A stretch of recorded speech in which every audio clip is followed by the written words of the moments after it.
Hey, Tom Ginn. Hey, Hello, Mark Gasser, how you doing, bud? I'm doing great, man. And you know what?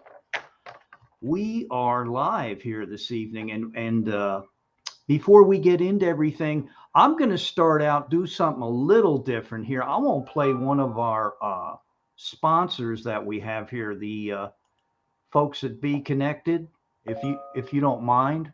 Everything's twinking and tweeting, and Let's so rock here and we roll go. it. Here we go, folks.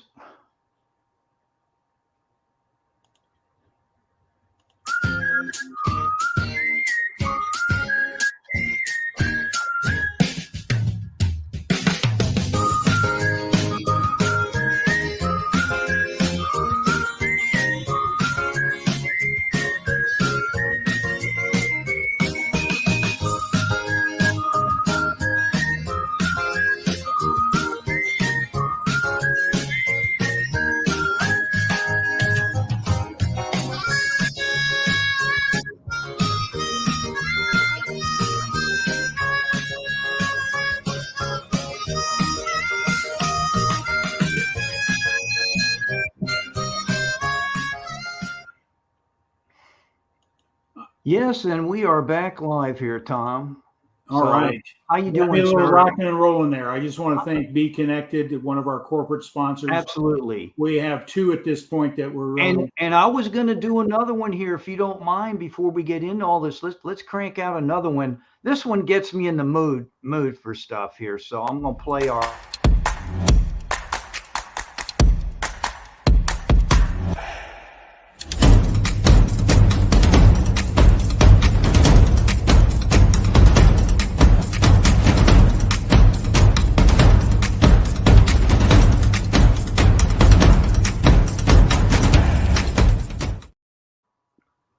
There it is. See, he's holding it up. Look at that. Yeah, he's holding it up.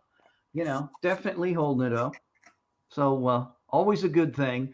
Those are our two corporate sponsors. Okay, we got that plug out of the way with Be Connected, ASEA, and I know I'm sure knowing Tom, there'll probably be another one down the road. But Tom, before we get into our guest, how was this weekend? What's new and exciting? Tell me what you're doing. Well, I tell you what, we finally turned spring. We're heading into summer here in Wisconsin. We got rid of the cold weather. We had a nice weekend. Got out and did some bicycling yesterday. Overdid a little bit. Got a little sore. But between the liquid and the gel on the ASEA, my body's back in shape today. So I'm in great shape. So got a little color out in the sun. Yeah, I can tell. I can tell. You can probably see I did. I had a lot of fun this weekend, and everybody knows what I was doing this weekend. It was 2 games Saturday and then 6 games yesterday. So it was a pretty intense tournament. And the last game, you would have thought it was game 7. People are amazing, but the kids were great as always. And as I tell them, I'm there for the kids. So even took a headshot, but I'm here, I'm alive, I'm well, thank God, right? So let's talk about, like Tom, I know you've been in business, you've done things on your own, you're entrepreneurial as well. You're a coach, Bob Proctor. Now here's a guy we're going to talk, uh, Jim Skurski, and I will let him share how we met. But Jim is like a home inspector, and he's got an engineering background. So uh, it's kind of a neat thing what he does. And here he is, a franchisee owner of Pillar to Post. And just to let you know, I'm going to give you a little fun stuff about Jim. And I didn't know this. He is into photography big time. He's a member of a club. And I love the Gladiators. You're going to appreciate this. You're in the Great White North. He likes hockey. So we have a minor league team known as the, Atlanta Gladiators. Maximus is our mascot. Jim can talk about that as well. It's always fun to go there. They play hard, they fight. It's good stuff. So that's why people go to hockey games, right? But here's the neat thing about Jim I wanted to point out. This guy is knocking it out of the park. He is like certified to the nth degree. National Home Inspector exam, right? So you got to do that to become a home inspector. but he's going to talk about how Georgia operates. And then American Society of Home Inspectors, it's known as ASHI, ASHI. Everything's acronym to the nth degree. American Home Inspector Training, Georgia chapter of ASHI board member, director at large, and BS and MS in electrical engineering technology. I mean, is there anything this guy can't do? We're going to find out. He's a real neat individual. But most important of all, everybody out there, the beauty of it, having this gentleman come on, he's going to talk about importance of, you know, why you should seriously look at home inspection, the importance of that. And there the man is. Jim, welcome. How you doing, sir? Very good, Mark. How are you? Doing Hi, great. Tom. Welcome, Jim. Oh, I tell you what, hockey and people love hockey games to see the fights, just like yes. race cars. You know, NASCAR car. They go there to see the wreck. So Absolutely. you Yep. know, Exactly. Guilty as charged. Yep. You know. Yeah. I joke a lot. I say, oh, I went to a fight and a hockey game broke out, right? So. Yeah. Yeah, so that's a good one. And Ted Legal's first out of the chute saying hello, and welcome, Ted. Thanks for being nice here. to see you all. Thank you, Ted. Ted. Good seeing you here, bud. Take care. Hope you're doing well. We got to connect. So Jim, Yes, I got to get into this, you know, like we met, but there's something, Yep. you know, that's kind of, you know, when we talk about that, tell us about pillar to post, you know, inspections. Okay. You know, what's that all about? You know. Well, okay. So PillarToPost is well, I guess can I say that we're the largest home inspection company Oh, sure. in North America? But essentially, we have 3 different packages for option, value, and choice, and we have a lot of good value in our packages, technology-wise. And as far as I know, no one else in the industry is doing it. If they are, they're just starting out. I have 3 years experience doing these digital and technology enhanced inspections. And I guess when I say that, we have what we branded as PTP 360 and PTP, which is pillar to post estimates, and those come standard with every home inspection. And what PTP 360 is the essentially it's a virtual inspection. So as I'm inspecting, I do these additional panoramic pictures, which allows the buyer to revisit the home after the inspection. And it includes the visual inspection summary includes comments and pictures from the inspection report so that the client doesn't have to review these pictures and the report at the same time. It's all embedded in it. And maybe I could have provided you some links and things like that to show examples of it, but maybe we could do that again. Sure. Time. The time is limited. Of course. What I was going to say, Jim, is with that, I know you incorporate your technology, you know, your knowledge of that, as well as your photography and what you do. Yes. You consider it an adventure when you go into somebody's home. Yes. Yes. You know, Every house is a new the finish line is it never ends. So tell us about the importance of why, if you're going to buy, sell, whether it's a condo, a home, duplex, whatever it is, or you could own an apartment complex. What's the importance of getting a home inspection, and why do you want to have someone certified to do that for you? Well, it's so basically a home inspection. I go in and find all the issues either prior to somebody buying the house, or if you're going to be listing it, I identify all the issues so that you can essentially address it either before you put it on the market or before you close, so that essentially everything is addressed and made aware of to the buyer and or seller. That makes sense. Sure. Yeah, Jim, I got a couple questions. The nature of the market is probably the same thing in Georgia. Shortage of inventory, more buyers. And what we're seeing here in our region is people making offers without inspections. Oh, I do yeah. have some questions. I believe that's not a wise decision because you're making an investment, a huge investment. You may have more troubles economically than you anticipate. I guess, are you seeing that as well? And do banks require inspections because ultimately they're the ones that own the property until that note's paid off? So what are you seeing in the market? And Yeah.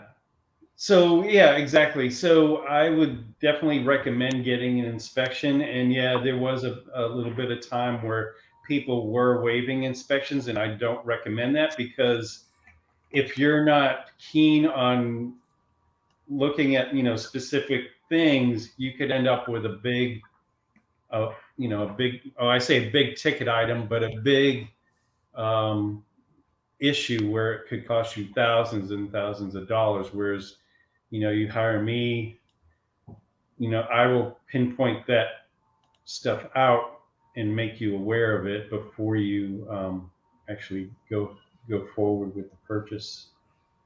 Hey, this is a great question. Tom Gavin is here. He's live with us.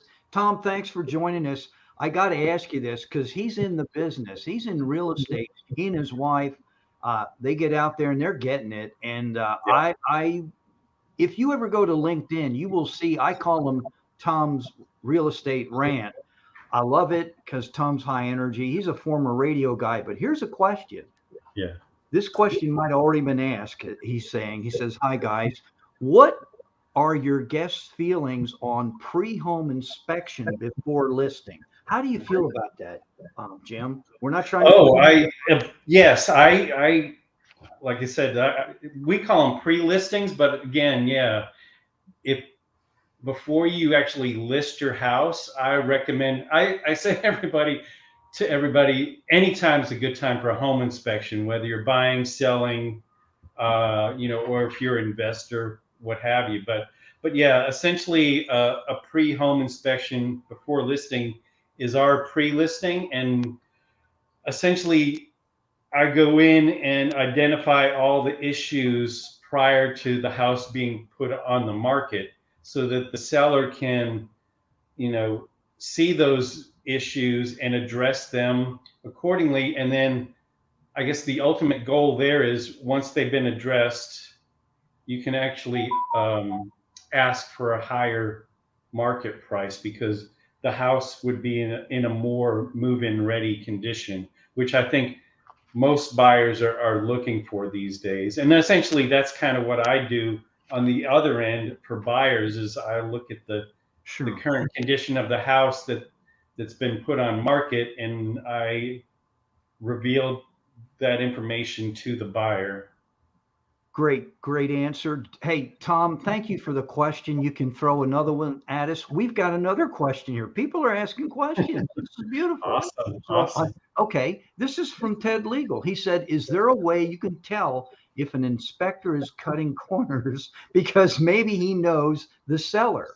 Now, that's kind of I don't know. Do you want to delve into that or? And then I'm going to ask you a question about Georgia and certification. Oh, We'll get of course, into that. of course. So you can share that. Yeah, I mean, that's kind of a good segue because essentially I follow what's called in ASHI, the standards of practice. So there is a bare minimum, what we look at and what we don't look at, or what we're required to inspect and what we don't inspect. So we typically start there. So if they skip something, if your inspector skips something, then that, and the other thing I was going to mention was with our inspections, we give you a binder and those standards of practice are included. So you can look at actually what the inspector is supposed to look at. I'm sorry if this is hard to see with my background. It kind of is, but that's okay. But anyway, we'll take your word for it. I always tell my clients it's like the do's and don'ts of home inspection. Like, Sure. here's what we do and here's what we don't do, and it outlines it in different sections, whether it's like structure, roof, interior, exterior, those kind of things. It's broken down into those areas, so it gives a clear, concise idea to the customer. You know what Right. we're looking at and what we don't Right. look at. And Robert said that would certainly come in handy. He's talking about your binder. I think that's great. Oh, So yes, you and that get comes that. with every That's inspection. That's awesome. included. That's Yes, awesome. Now, Jim, you know I'm going to ask you this question because you and I sure. talked about this. Yes. Um, and I'll just come right out and say it. Jim and I met at a Peachtree Corners Business Association. Just so everybody knows out there really is a Peachtree Corners. I swear to you. And Jim is living proof. And with all that stated, you're going to see more Peachtree Corners people. By the way, this is a challenge to people in the Peachtree Corners Business Association because we met face to face, and that was fun. Wasn't it, Hmm. Jim? That how we It met? was. I sat Yes. down and Jim sat right next to me. We started talking, and one thing led to the next. And then he started asking me about sales concepts. So, like, Yes. he even signed up for a workshop. So he's looking at that. But with that question, man, we got some more stuff coming here. Robert and Ted are throwing Hello, Robert, our this is Canadian. yeah, he's from Canada. So this Ah, is the neat thing about all this. But let me ask you this question. We get into certifications, right? So George right. and Tom may not even be aware of this. You and I could start a framing business today and not be certified to be, framing a home, Yeah. necessarily. I hope that doesn't get me in trouble. Uh, but we could do that. And also inspectors. Not all of them are certified like you. Is that correct? That is correct. Yeah. Right now, Georgia's what they call an unregulated state, So it's like the and wild, wild west out there, isn't it? I mean, it could be, sure, yeah. So basically, what that means is, to be a home inspector in Georgia, you don't. It's not a state requirement to have any training or test taking or anything like that. So just, I and guess, Jim, buyer beware. I hear you. What did you have to do to become certified? Did you have to pass exams? That's correct. Yeah. So I went through the Pillar to Post training, which was the standard AHIT, which is the American Home Inspector Training, and then there was an exam after that, and then after completing the Pillar to Post one, I actually took. I'm trying to think if I took the ASHI one next or the National Home Inspector. It was a couple years ago, but Wow. basically, so there's two exams for each of those organizations. Well, the National Home Inspector exam isn't really an organization, but the ASHI is the American Society of Home Inspectors, and there is a Georgia chapter, and a there is an exam to be part of that membership there. So I took that, and then again for all the regulated states, which means you actually have to have a license. There's what they call the National Home Inspector exam, Mhm. and that's required for any licensed home inspector. Awesome. And I appreciate you sharing that, Jim. And we got other questions. Well, he's Ted said one of these days he'll come to Peachtree Corners. All Okay, right. we'll Yes. welcome you. That's fine. Come on by. Uh, Robert says I personally have interest in the tiny homes I have been learning about. So you might have to elaborate on that, Robert. And then Ted comes back. Can you check if an inspector is certified? Are you allowed to do that, Jim? And how Oh, do you go oh about yes, yes. And again, the if you go to say the ASHI, which is actually homeinspector.org, that's the URL for ASHI National. You can actually search for certified home inspectors in your area. Like you can, if you go to the advanced search, you can put in, say, your zip code or your state, or if you're looking for somebody specific, like if you could wanted to look me up, you could put my name in there, and my name and profile will show up.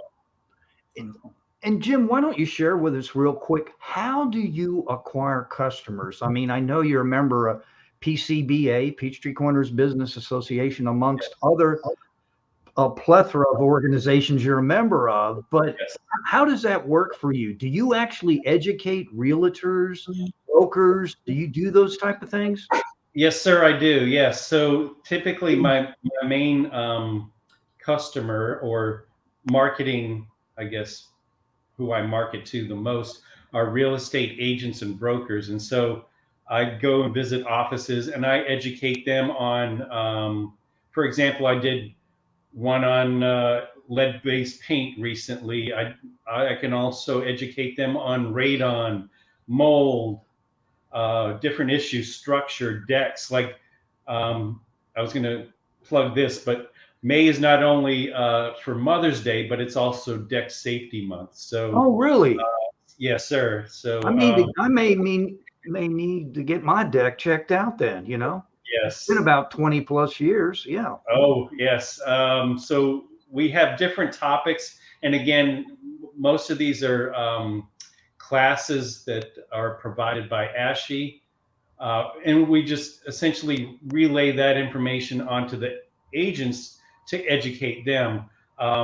If they're new agents, I do another one I call it the do's and don'ts of home inspection. Essentially, it's the ASHI standard of practice. And so, I kind of go into what I do and what I don't do, but there's a whole plethora of different topics. Sure. And I typically send a list of that to the office, and I let them decide and choose, what's best for their agents, and I will present those topics. And Robert shared this. He goes, Tiny Homes Inc. Canada.ca is the site that's feeding his curiosity, he said. So there you go. I do have a question for you, Jim. It's not so much about Yes, home sir. inspection, because our whole program is about people that are in business and why they got into business. Your Yes. background is engineering of some sort. Am I correct? What type of That's engineering? correct. Yes. So I was an electrical engineer, and I did that for close to 30 years, working on various consumer products, from telephony all the way through internet cable modems was where the kind of products that cable set-top boxes, all kinds of different things, fish finders. Essentially, when I was searching, well, I got laid off during COVID, and therefore I was looking for work, and I was approached by a franchise broker, and eventually I kind of ended up with PillarToPost because I filled out a questionnaire, and I figured, okay, engineering and also photography seemed a really good fit as far as I guess, a second profession or second career for me. So that's kind of how I approached it. Tom's done that as well. He's been in the photography end of things. So, Okay. Yeah. Okay. So, yeah. So, some common things there. I always Yes. like to know, the story why you want, because one of the things, there's a lot of people out there we want to give messages. There's a lot of people that are out there that have a desire maybe to be in business for themselves. We're talking to people from all the different ways, from brick and mortar businesses to network marketing, affiliate marketing, franchises.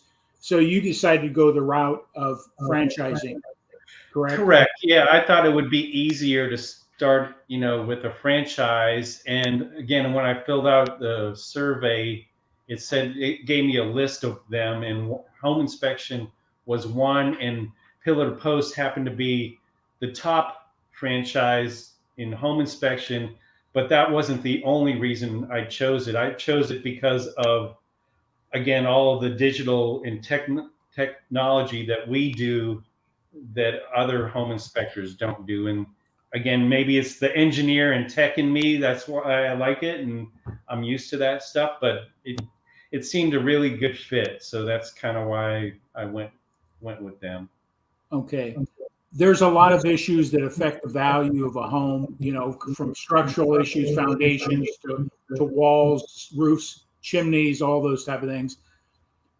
Could you address what I believe is probably one of the biggest issues? Because I've known a few people that have had mold issues, black mold, where their home got condemned and they had to tear the home down. It wasn't a remedial. You couldn't remedy the problem, so it had to be totally torn down.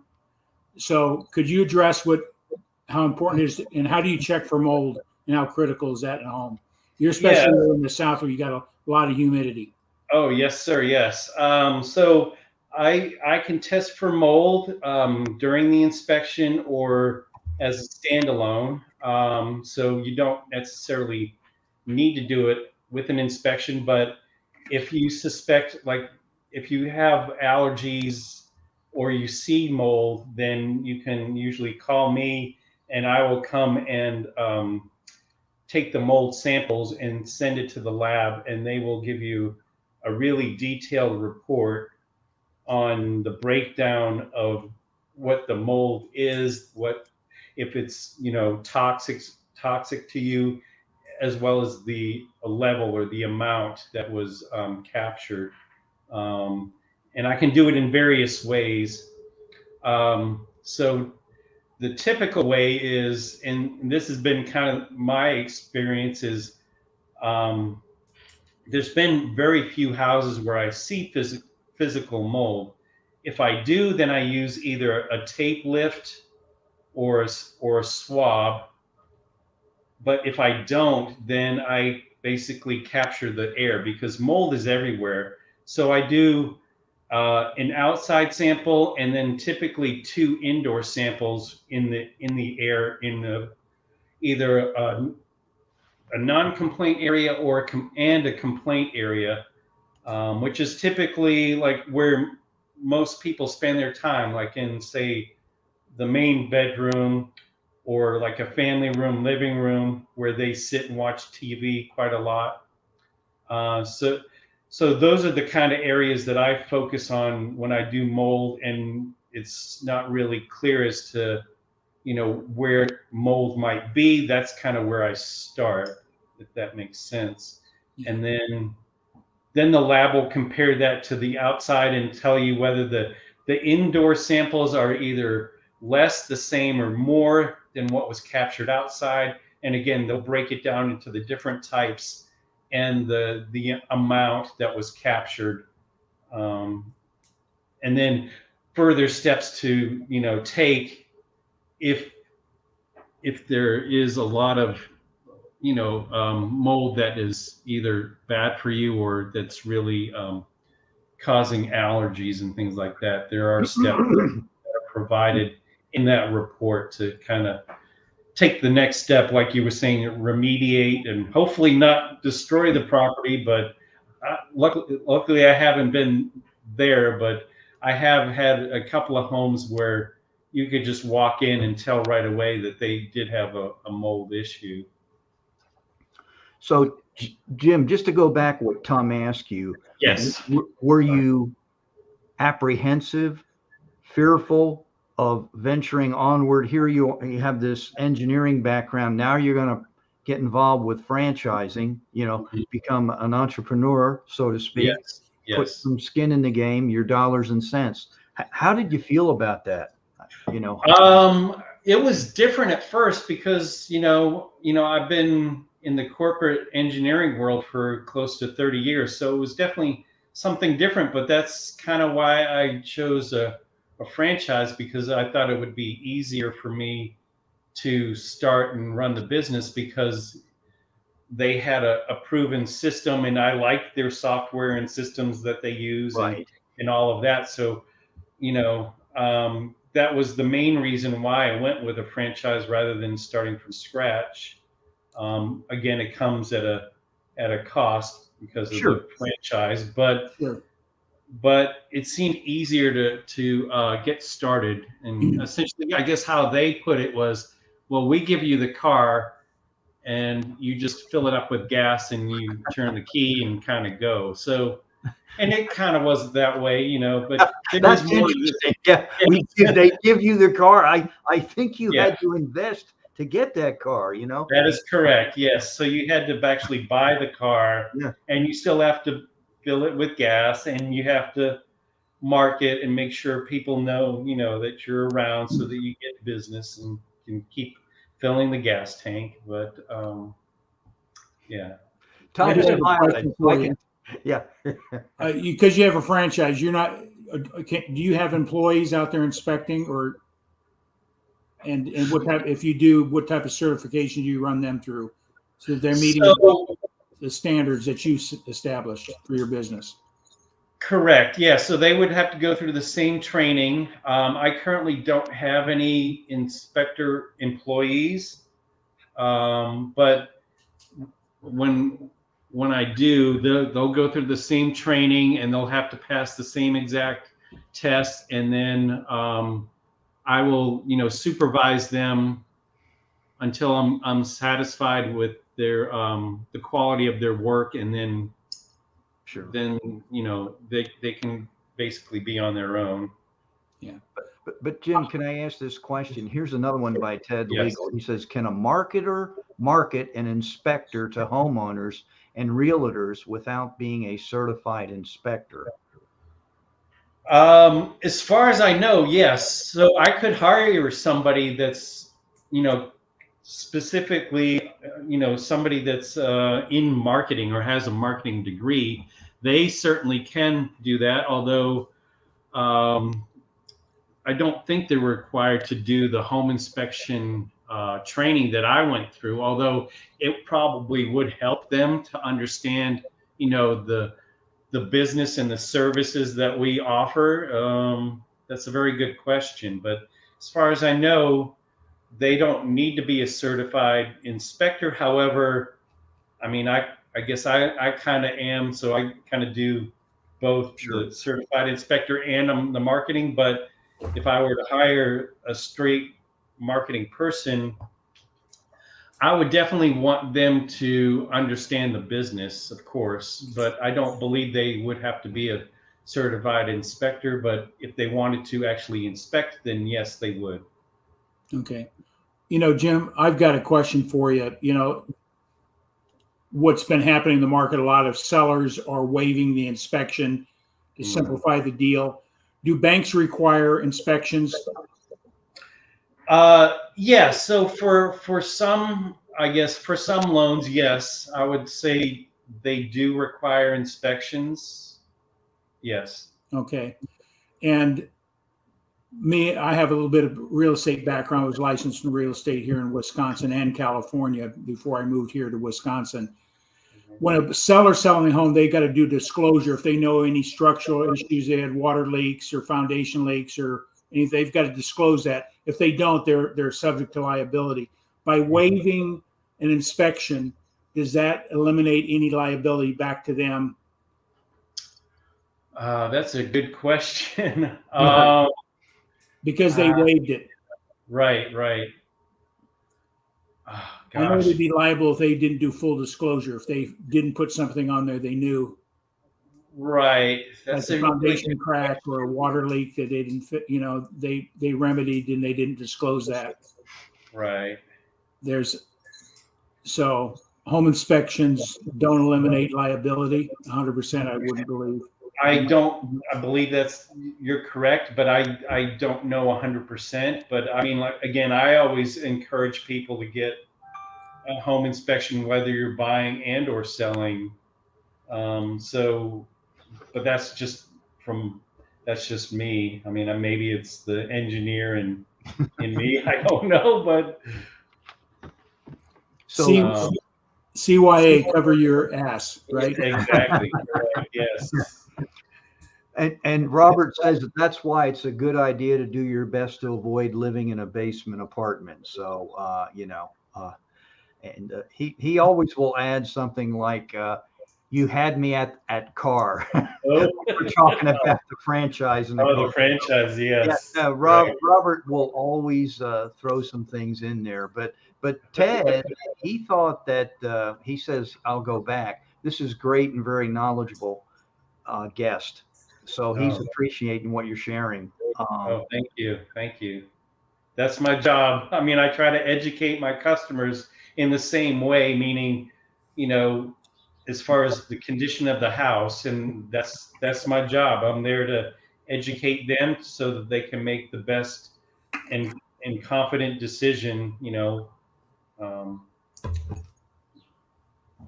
Okay. He said, Ted says he's been in marketing for 38 years, not degreed, but been top rep in my company I've worked for. And I basically market the person's or company services to people that need it. I'm working on creating a network marketing company that provides the services a home and or business needs, build, maintain, or sell their establishment. So that's interesting. Um, and with that, Jim, we kid about Jordan. Do you think it's getting better? I mean, you've got to stand out by leaps and bounds. I mean, yes. because someone that's not certified and you, uh, the realtors and people, that you interface with day in and day out, they've got to know the difference, right? I mean, if you're educating these people, Yes, I would say most of the, I guess, the seasoned ones probably they should know, and they do know because mhm, they typically will ask me, specific questions about certification or have you done this or have you done that kind of thing. So yes, they're most of them are aware, and so it's just maybe the newer ones, unless the the specific office that they're in, they if they right. train them properly to here's what you need to look for as far as background and certification and all of that. That's wild. Hey, I can got a you question for you, go Jim. ahead, Tom? Go ahead. Yes. Go ahead. So do you do what I would call, I don't know if this is appropriate or not, but a post remedy inspection? Let's say you do the inspection, the seller cures the problem, it needs to be certified. Do you do the post remedy inspection yourself, or is that having a third party do that? Another No, no, I've done re-inspections like I did one last month. So I did the initial inspection back in February, and then all the things that I had identified in the report, the seller addressed, and then I went back and actually re-inspected to make sure that those particular items that I had identified in the previous inspection or the initial inspection were addressed. And so I basically amended the same report as a re-inspection for the buyer. Okay. And when you're inspecting, are you looking at, I don't know, here in Wisconsin, everything has codes to do plumbing and electrical or whatever the case may be, building codes. Do you look for building code violations or inadequacies as well? Yes, essentially that's basically what we're trained on. However, we don't specifically point out this is the building code that's in violation. We just say, this is wrong plumbing or um, electrical, whatever the case might be. We just point out saying that this is incorrect. We don't specifically say it violates building code XYZ. Okay. Yeah. All right. Okay. That's what I was curious about. Okay. Now, I was going to say maybe a county inspector might do that, but I certainly don't don't do that. Yeah, because they would be enforcing a statute of some sort, so they would have to be very specific what's in violation. Okay. Yeah, I've was in the industry for years. I can't comprehend selling or buying a property without some sort of inspection. Right. Mm. Jim, can you share with us real quick? And we don't want names because we live around here. But Yeah. have you ever gotten where a deal went south because lack of a home inspection or because of a home inspection? And I'm not blaming you or any Sure. home inspector. Do you know of any things that maybe some things were overlooked?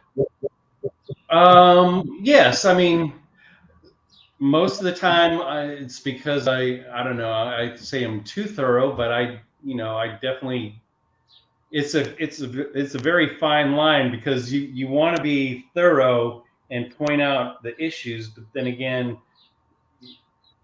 you don't want to kind of overdo it, but I don't know, there's a fine line of Yeah. that. Well, I thought, and with that, and Tom probably knows this, but I'm going to share this with the audience, which you did last week. You told me about like how if like microwave, refrigerator, when they move in, you guys will provide like at the manuals or have access through websites to say, hey, I remember you were sharing that with me. Can you just touch base? You don't have to get real elaborative on it, but is that a reality? In fact, you guys do that, or That's correct. Yeah. So with our premium package, which is our most popular package, it comes with what we call our PTP home manual, and essentially, it's a separate report from the inspection report where it essentially focuses just on the appliances. I'll take pictures of the data plates, and it will look up in that database the appliance age and whether there's any safety recalls against it. And it also gives the end user access to, say, a parts list and manuals as well. So that's all included in as part of our premium package. and Jim, I'm sorry, if they really want to check you out, they can go on LinkedIn and you can read everything you want on Jim. I mean, it's all there. It's very professional.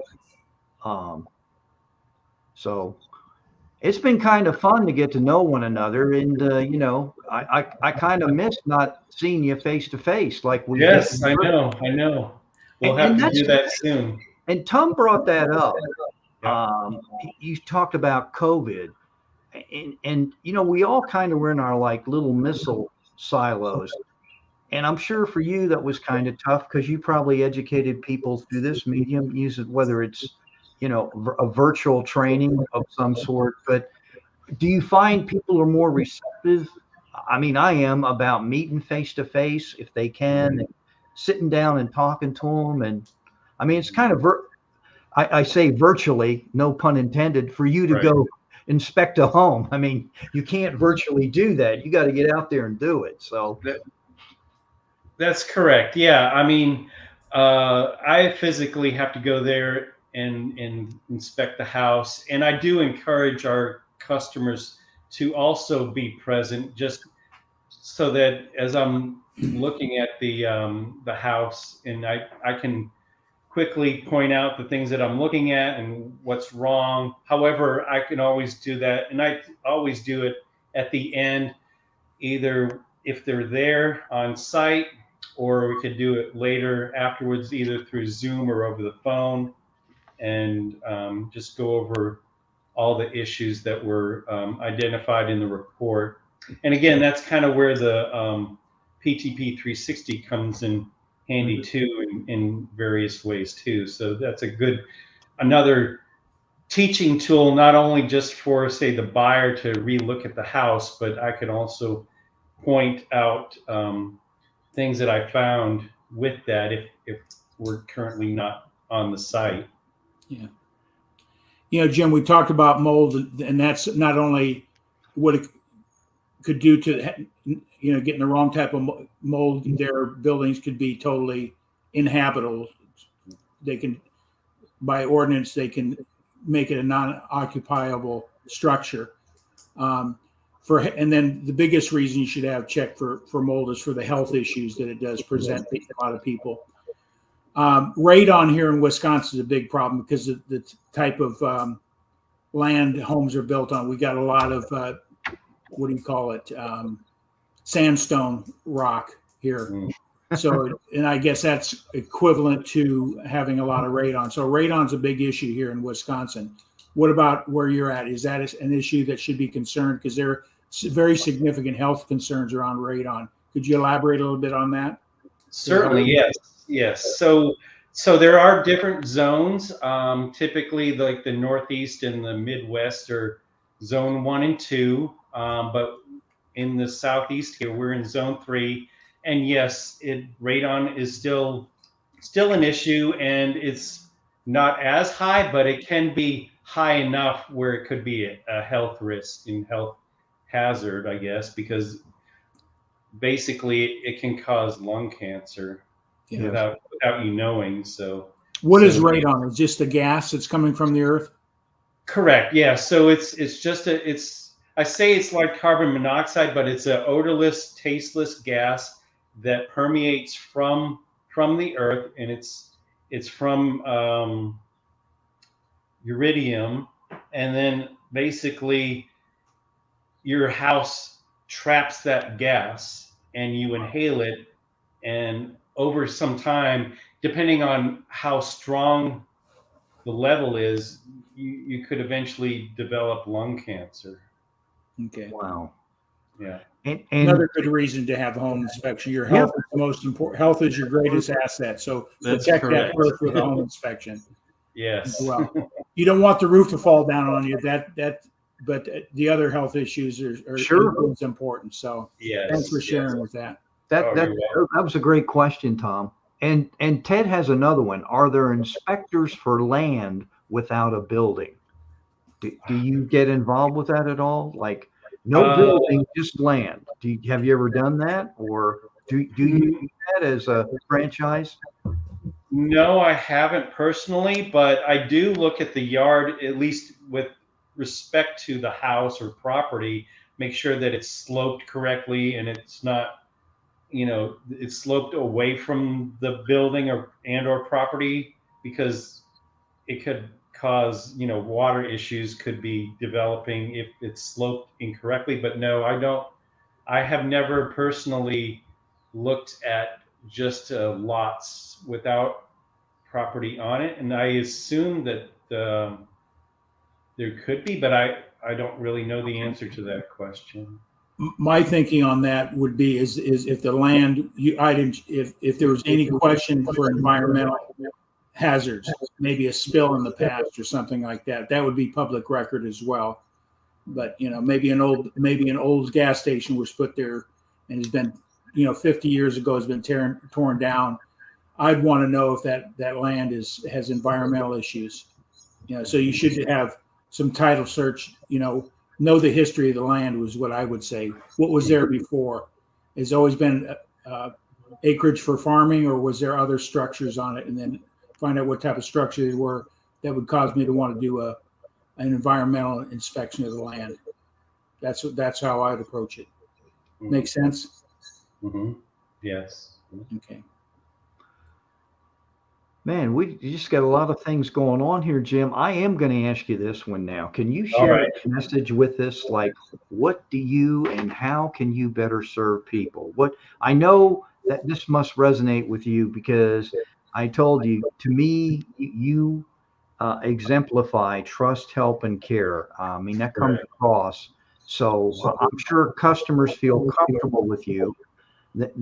And then it gets into the financial aspect of what package you want to pick, but with that, what's your whole intent purpose with your franchise? What do you want to do with it? I mean, obviously we all want to make money, but is there something special that, you pick this for a reason? And could you explain that to us or share? Yeah. So, I mean, I basically, want to, I guess I could start with my motto. And my motto is taking time and educating my customers ensures them confident home ownership. So based off of that and my education and my background and everything, I do my best to pinpoint the issues and identify them and put them in the report. So I guess that's kind of where it would start. But then giving back to the community as much as I can, obviously, in that manner would be, the next step Sure. And Jim, what gravitated you towards Peachtree Corners Business Association? I got it as a present, Christmas Yes. present, but what made you go in that direction? There's some really unique and neat people in the group. I mean, um, Oh, yes. Yeah. It's another networking place to meet, but how I actually got introduced was through my photography club. So oh wow, my photography club actually photographs their events. And so I have a couple of members, board members. I'm also a board member on our photography club, but I was invited by one of my board members who had photographed some of their events. And so once I started going, I became a member. I think for me, one of the things I picked up on, it's not just about business. Can you share with Tom and me, like, they do give back to the community. There are scholarships. Correct me if I'm wrong. I mean, I was listening very intently, and they have events where it's not about who can get more customers than who and make more money than who, although we know why we're there. But they're looking for, certain type of people to come in, and that's what I picked up on, and I'm not sorry, I'm a member. Not at all. Yeah, exactly. It's just giving back to your community and making it a better place. And by doing that, to help others and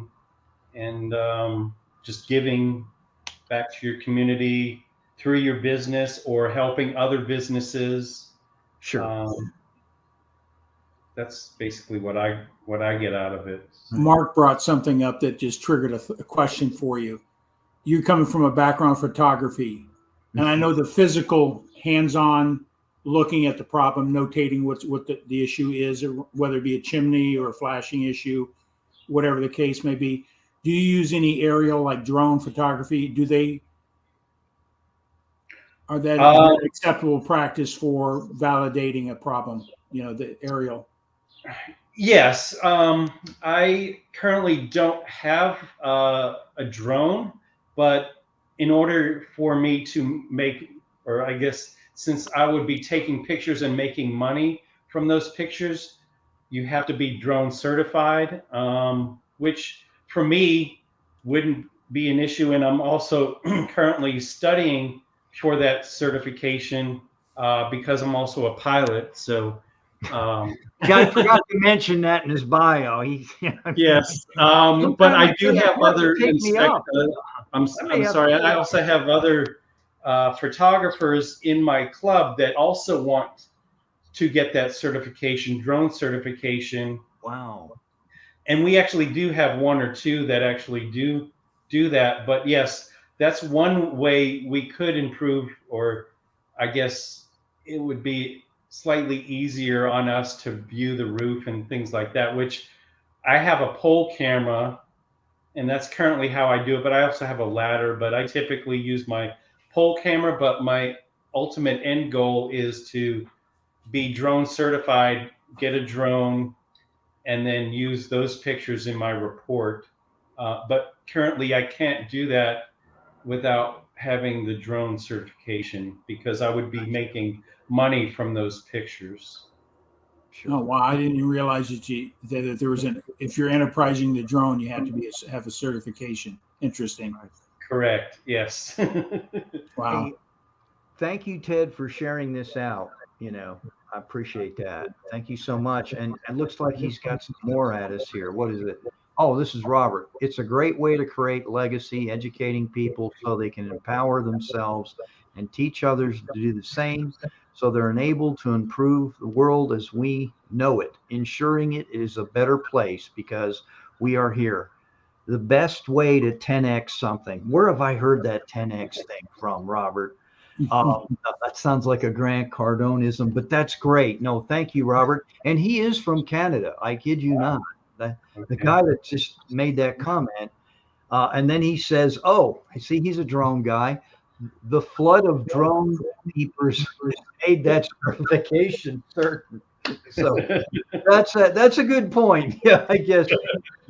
everything needs a certification, but well, this has been a lot of fun, Yes. Jim, and we haven't even scratched the surface. Oh, I We need know. to bring you back. Yes. I'd be Man, I glad need to to. go up in the plane with you sometime. I Sure. forgot to even mention that you're a pilot, so Yeah. do you ever like fly over areas and take an aerial shot? I'm teasing. Yes, I have. Yes. Yep. Yep. Wow. Yeah, Tom, I do you could have tell you anything? talk for hours on that too. No, But I appreciate Jim coming on. Went from a place of being losing his job because of the economy, made the Right. decision to I call it controlling your own economy by going in business for yourself. So the combination of your technology background, that analytical component of those skills you have is an ideal fit. So finding a business, you got to find your skill sets, your knowledge base, and then always find a why you want to do something. And it sounds like you found the right niche for yourself. So we're here to encourage people that to be in business for yourself, own your own economy, and there's all different vehicles to do it. Everything from franchises to traditional brick and mortar business, consulting, online, affiliate marketing, network marketing. All these different avenues are great vehicles to go into business. You got to find the right one for yourself. So I'm all about entrepreneur. I've been in business for myself since 1983 in the financial services arena, insurance, securities, real estate, all those things, new home construction, those type of things, and photography. I had a youth sports photography business and did some creative work as well. So I'm all about entrepreneurism and finding multiple ways of income to protect yourself economically. And being in business for yourself, there is a lot of risk to being in business, but ultimately you're in control. You're not at the whim of somebody else's dream. So I congratulate for being an entrepreneur, being out there in the business community, making things happen for yourself and your own family. yes. Yeah. And Jim, man, I'm just along for the ride. I just hang around good people. That's my, I guess, my claim to fame. I just seek out good people and hang on and learn. Listen, learn, and implement. Man, that's what it's Yes. about. Yep. And I appreciate getting to know you. And this was fun. Yes, it was fun. Enjoyed it. Yeah.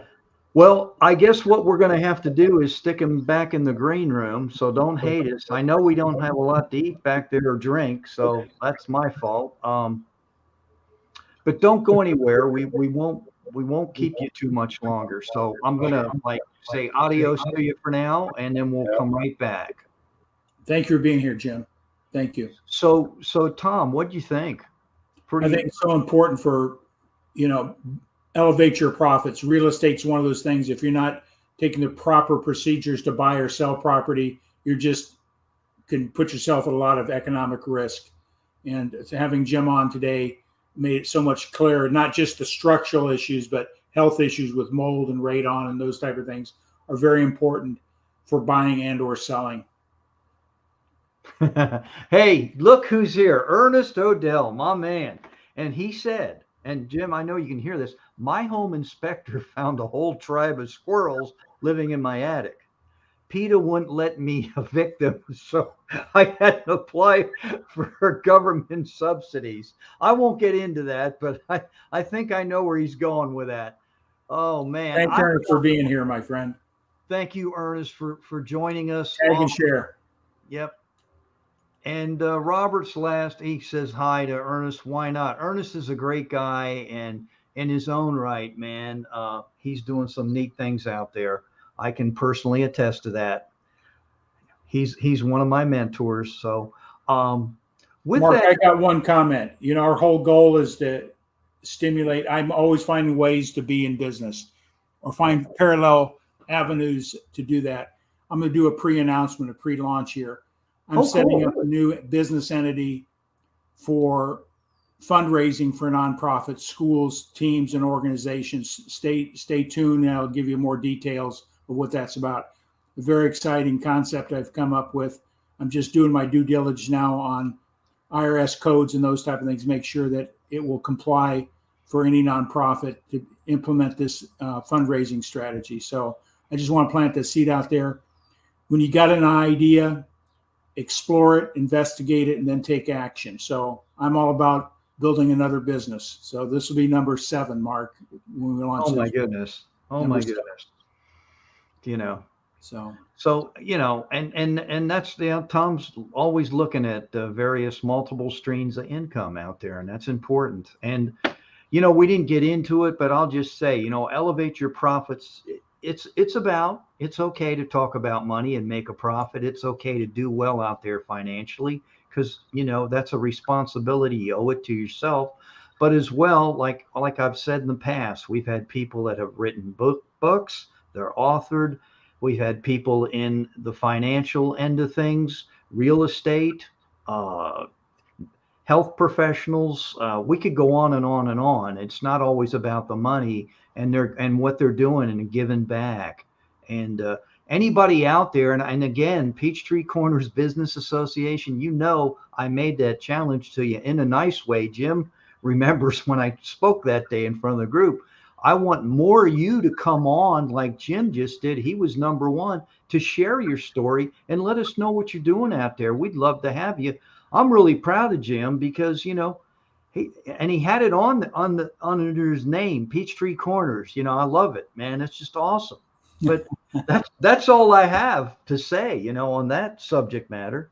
Tom, you got anything else before we close it out? No, other than endorsing Peachtree Corners. I'm from Oconomowoc. I don't use it. No one can pronounce it in any way. So there's only one Oconomowoc, and it's the only city in the world that has 6 O's in it. So yep, absolutely. That is definitely an Indian name for sure. That's it. Well, listen, Tom, I'm going to close this out so we can get back to Jim real quick behind the scenes. Hey, I want to thank everybody. One last comment. I'll say hi. Oh, there you go. I'll put you in there. Ernest, thank you. I want to thank everybody for your questions. This is great. And this is what we want to get into, man, is I appreciate you guys joining us. You got better things to do with your time. I know I speak for Tom on that. And thank you so much for the questions and interaction. It's great. And we appreciate you. Yes, very much. Thank you. With gratitude. And with that, Tom, I'm going to amp up here and say adios. Corporate sponsor is see you.